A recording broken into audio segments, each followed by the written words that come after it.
There was a therapist on TikTok named TherapyJeff. And TherapyJeff used to be the king of internet relationship advice. He would try to explain these relationship concepts. A lot of his videos were about romantic relationships, attachment style, into these bite-sized 1-minute checklist videos. He's from Portland, Oregon. Okay. He's from Portland, Oregon. And there was an article published really recently, earlier this year, and it became very dark very quick. It gets worse. I'm scared to know how. Well, welcome to Do You Want to Hear Something Awful? I'm your host, Allison, and today I am joined by Tabitha. Tabitha's whittling. I am. I love it. And I don't know if you've heard the Ashlyn Harris episode, but Ashlyn Harris made me fuck up my bird, and it's slowly getting better. Your bird is it's so just, cute. It has to be a lot smaller. Your bird is so cute, but it is Ashlyn Harris's fault. Go listen to that episode if you want to know why Tabitha messed up her bird. This is another unscripted episode where we're going to take a deep dive into a recent topic and give you our real-time opinions and thoughts on it. You ready? I'm as ready as I will be.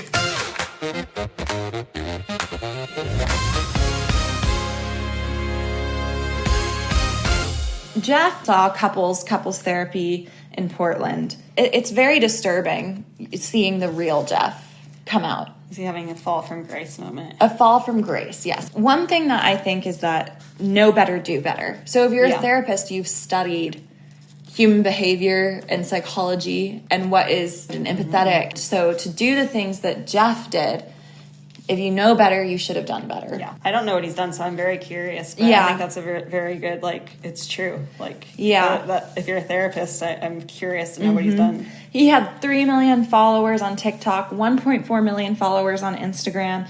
He had sponsorships from Netflix, Amazon, Hulu, meditation apps from, and even adult novelty sex toy companies. And he would film 6 videos a week. And then even his ex-wife was involved in his business. They made card decks and self-help books. And they ended up divorcing and separating. But they still sell their marriage therapy book. Yes, they do. The Threads post that started this whole thing that exposed him was in response to a news story that broke regarding the severe exploitation and abuse of women. Okay. And that's when he said, is there no dedicated national helpline for men who are scared they might sexually assault their partner, or for anyone for that matter? If they're experiencing an urge and are worried about their fantasies turning into plans, who can they call immediately? I'm asking because I posted content about men having these fantasies and what to do about them, and I wanted to end it with something like, if you're a man experiencing these thoughts or urges, please call, but I can't find anything. This is a really good quote from a doctor. That sexually assaulting people is not a compulsion or a mental illness. It's a choice.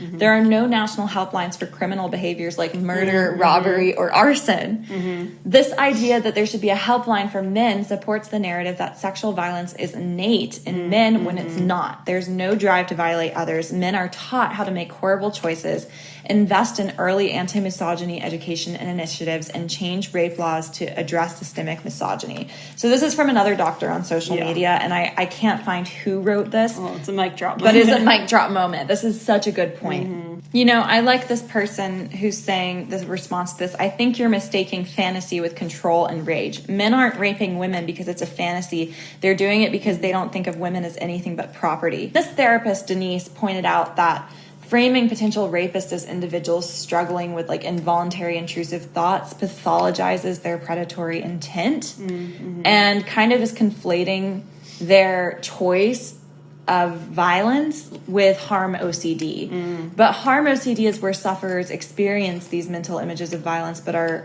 repulsed by them and never act. So he's basically centering the comfort of these abusers rather than focusing on the safety of the victims. People after this started to kind of comb through his professional Threads account, and they started finding these inappropriate replies regarding his own personal life. So at one point, he had on his business account replied to this tweet. Somebody on Threads said, "Men and people with penises only, what's your favorite hand job technique as a receiver?"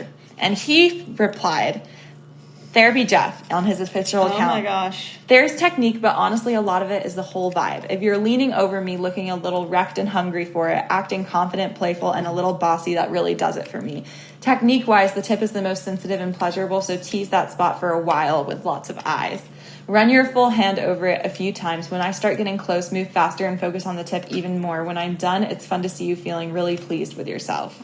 There was another licensed therapist named Denise Brady who kind of looked at him and said that he has engaged in online exhibitionism. To post something like that on your professional account, I mean, come on. That's the thing, like, if you're... That's exhibitionism. Yeah. It's totally exhibitionism. I mean, I concur with that therapist that is exhibitionism. And the thing is that Jeff his whole brand is that he's a safe, emotionally intelligent, couples therapist. Part of what you deal with as a couples therapist is sex. Yeah. And people having trauma around that as well that's affecting their relationship. So it just blows my mind that this was even a thing. That it's coming from his work. Right. And so he's rightfully so in hot water because of this. Yeah, no, absolutely rightfully so. There were early warning signs that were already happening before this Threads takedown of him. There were local community members from Portland and Seattle that were already speaking out, stating that local women had been trying to report a pattern of him using therapy speak and trauma and emotional manipulation to control women. Apparently he was on the dating apps a lot. So on these dates, this man, for kind of extracting a woman's trauma from her, her story, her history, and then using it to manipulate her. Wow. And within the local Pacific Northwest dating scene, his real life reputation has kind of become that he's a creeper. There were reports of people from Portland women saying that he's even cheated on them and gaslit them. Wow. Here's somebody saying, former girlfriend here. He lied to me and several other women about exclusivity, and it has forever altered my romantic life. Wow.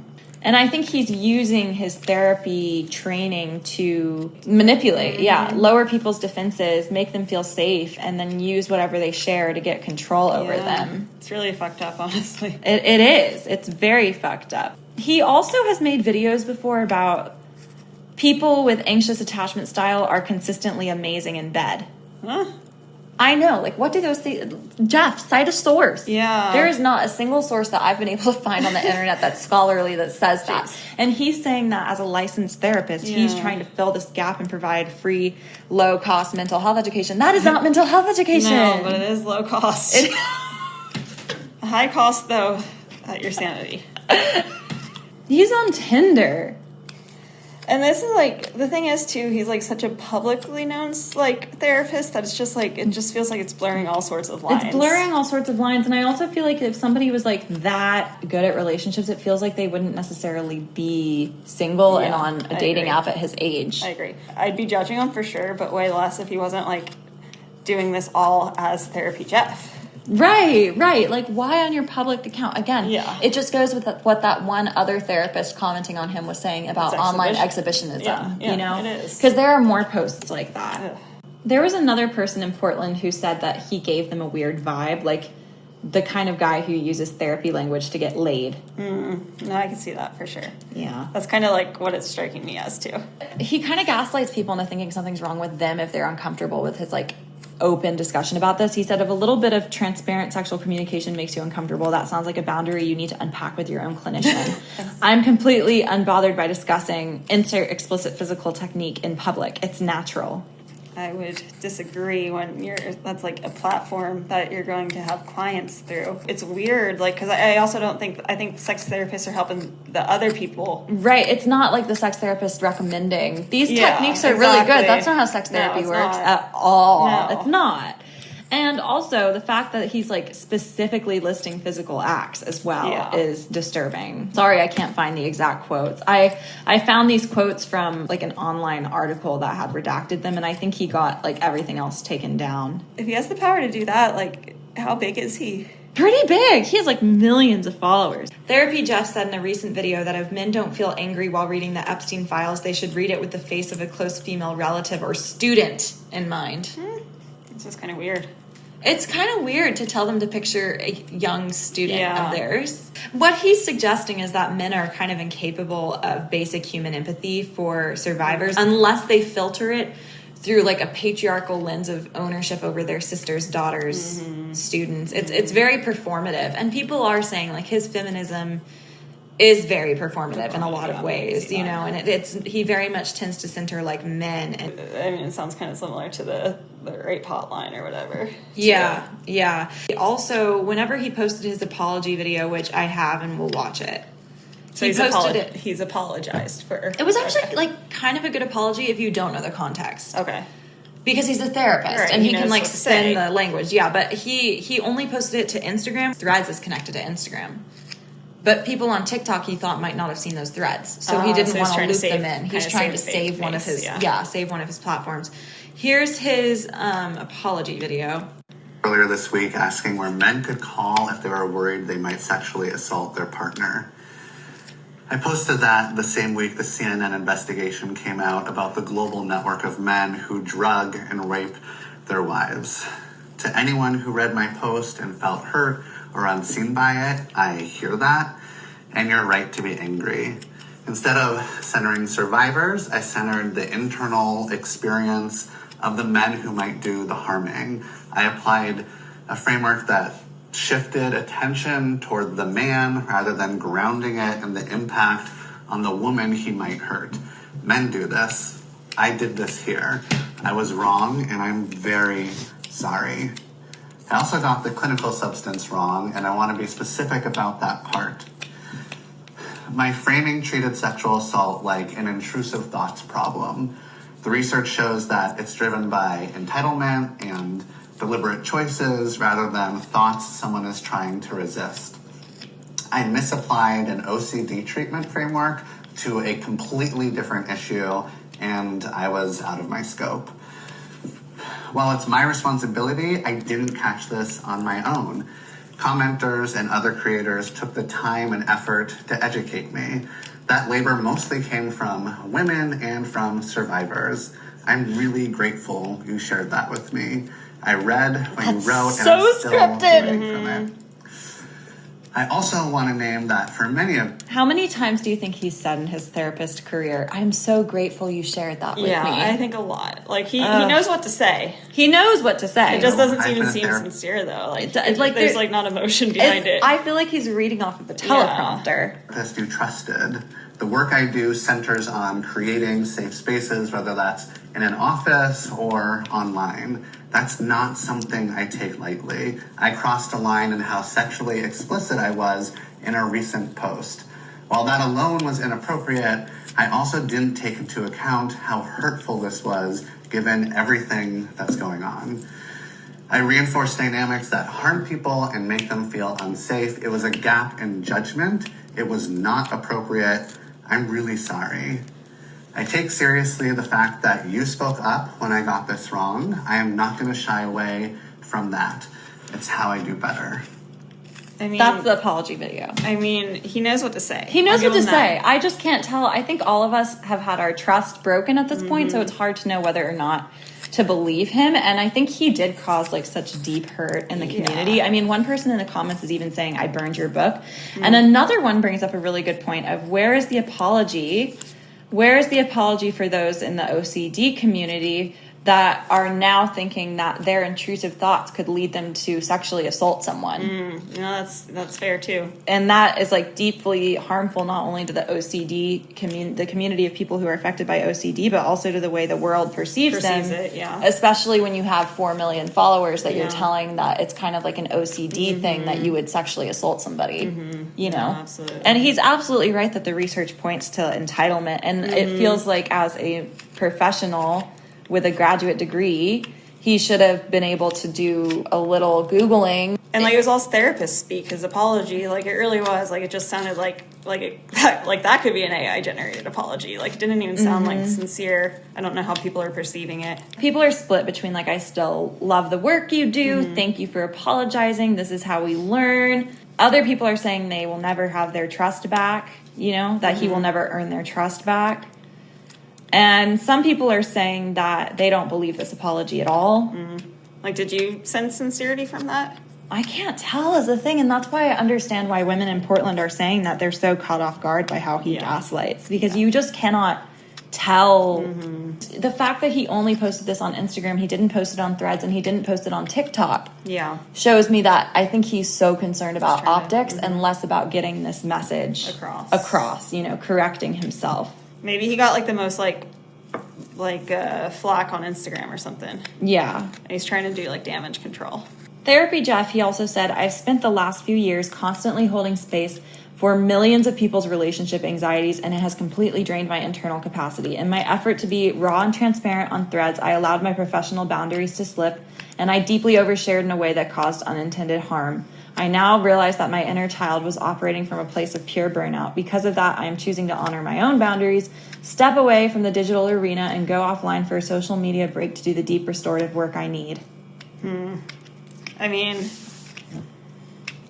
it's probably good for him to get off the internet for a while because he doesn't need to be putting that opinion out there, those thoughts. When he was just kind of discussing parasocial relationships, he said, you already have a parasocial relationship with me and I don't even know how to fucking manage that. I didn't learn this in grad school. There's this weird addiction that I have to the likes and views and it feels toxic.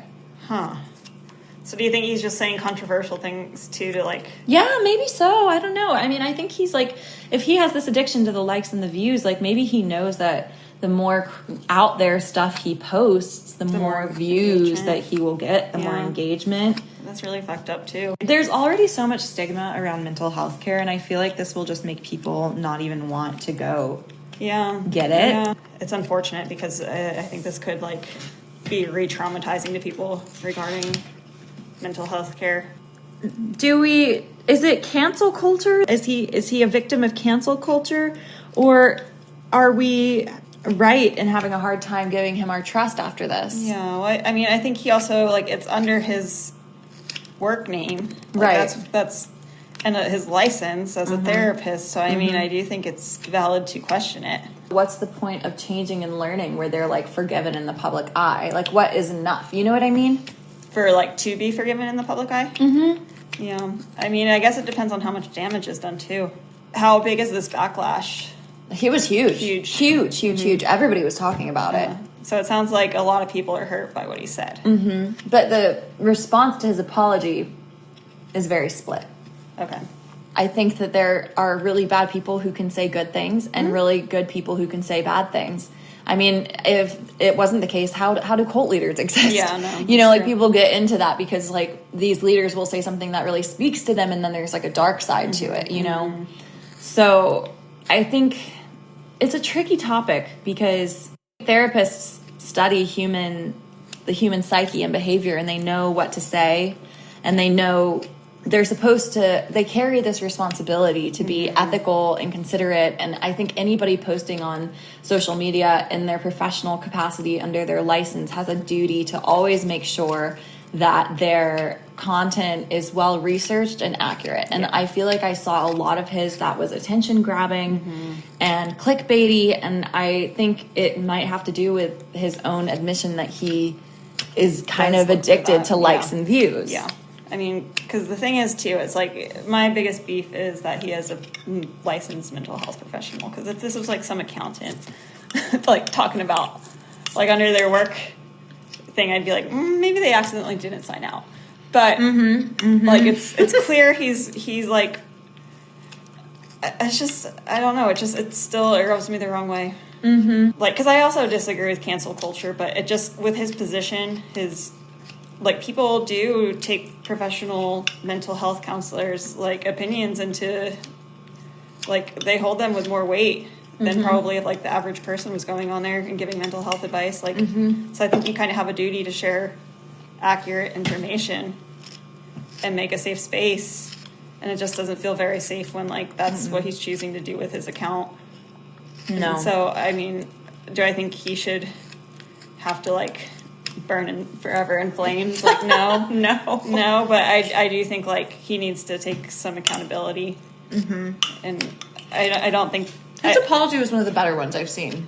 I mean, he said everything that you technically, like, he hit on a lot of the things. There is a script they learned for these things. Yeah, like, that's kind of it did kind of just sound like an apology script. I had a few thoughts that I scribbled down to end with, and that is that I think any of us now especially with more and more people getting on social media and trying out like the influencer thing, even if they're licensed, I think it's important to not take them seriously and still listen with a grain of salt. To anyone. To anyone. Listen to us with a grain of salt. Listen to us with a grain of salt. Seriously, like, we're not the experts on everything, and we don't expect, like, my issue is when people present themselves as professionals or academic resources and are just blatantly wrong. Yeah. And that's my issue with the queer collective, too. Yeah, no, absolutely. As we mentioned. If it's just somebody saying, this is my opinion, that's totally different than a licensed therapist looking at you and saying, anxiously attached people are like consistently better in bed, you know? Exactly. I mean, then it would be right of people to assume that that's like statistically founded. Right, and it's not. It's not. It's just. I mean, since when has anybody ever done a study on that? And you said you looked. Yeah, I mean, I'll look again. Let me see. Not that I did. No, it's even worse. What? Okay, there was an article published, but it said that anxiously attached individuals use sex as an approval-seeking strategy. And so I bet that he was saying anxiously attached people are good in bed because they're trying to seek your approval and make you, like, perfectly satisfied. Which is weird. worse. That is weird. That is really pervy. That makes me really not like him. I know. All. Like, I didn't like him already to begin with after I heard what he's Well, that's saying. even worse because, like, then you're saying that you have this academic source, but then you're twisting it to your own narrative. I think he's kind of a twisted individual. I think he's just too twisty, topsy-turvy for me. I don't. Selfish, motives. I couldn't take him seriously after this, you know, and I don't think any of us should take these influencers seriously, no matter what license they have. Like, we have to have our critical thinking brain on at all times. Amen. You know. Amen. So I don't really know what to think about his apology, but what I do know is, like, if I were to continue consuming his content, I would be keeping a very close eye on, like, whether he actually changed or not. You know, I think it's important that we don't weaponize our training and understanding of the human brain and emotions. Which kind of does feel like what he was doing. Yeah. So anyways, thank you for listening to this episode. We hope you enjoyed it. Follow us, subscribe, like, rate, all of the things. Let us know your thoughts. And if you dare to come back and hear more awful things, we'll see you next time. Bye.